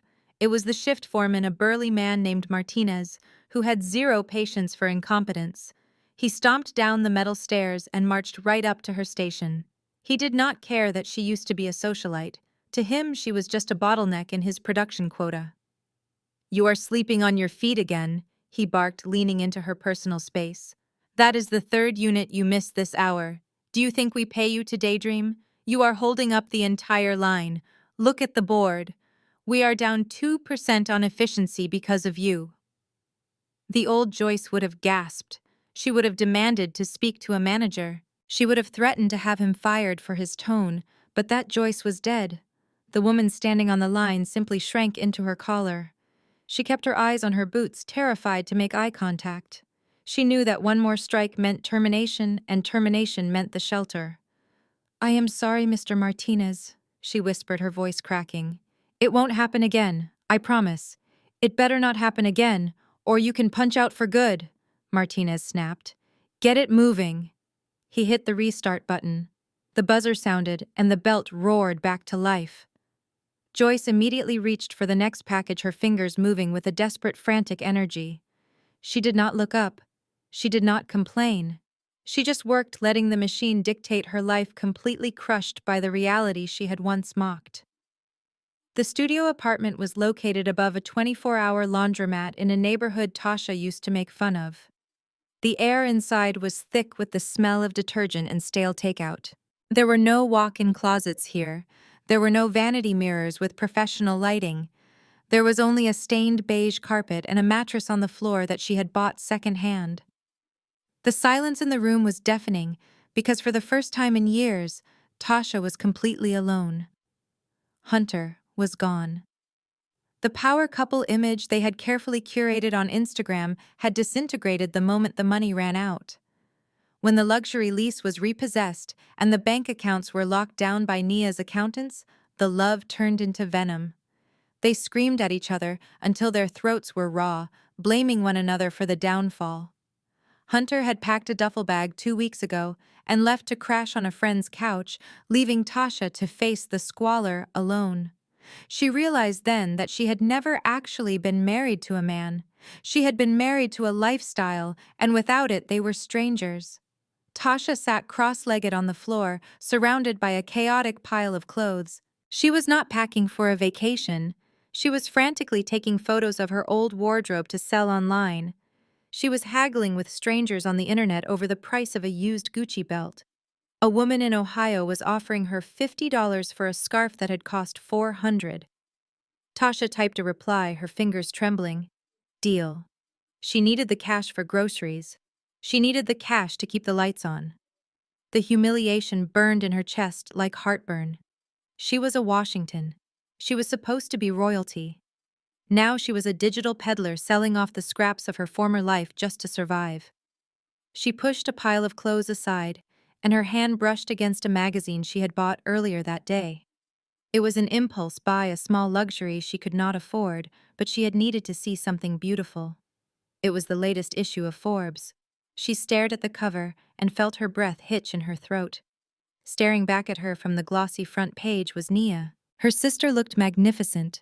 She was wearing a white suit that glowed against the dark background. Her arms were crossed, her chin was lifted, and her eyes held a power that Tasha had never seen before. The headline was bold and impossible to ignore. The Silent Titan. How Nia Washington Built an Empire from the Shadows. Tasha traced the letters with her finger. She looked around her dingy apartment at the peeling paint and the pile of used clothes. Then she looked back at the magazine. The contrast shattered her. She remembered all the times she had mocked Nia. She remembered calling her dirty. She remembered laughing at her for working in the factory. She had spent her whole life thinking she was the swan and Nia was the ugly duckling. But she had been wrong. She had been so incredibly wrong. Nia was the queen, and Tasha was just a peasant in a costume. The tears came suddenly hot and stinging. She curled into a ball on the mattress, hugging the magazine to her chest. She cried for the husband she had lost. She cried for the house she would never live in again. But mostly she cried because she realized she had spent her life betting on the wrong things. She had chased the appearance of wealth while her sister was chasing the reality of it. And now, looking at Nia's face on the cover, Tasha knew that no amount of sold clothes would ever buy back the dignity she had thrown away. The timeline dissolves, fading from the image of Tasha's tear-stained face back to the present day. I am standing on the balcony of my penthouse, 50 stories above the streets of Atlanta. The wind here is different.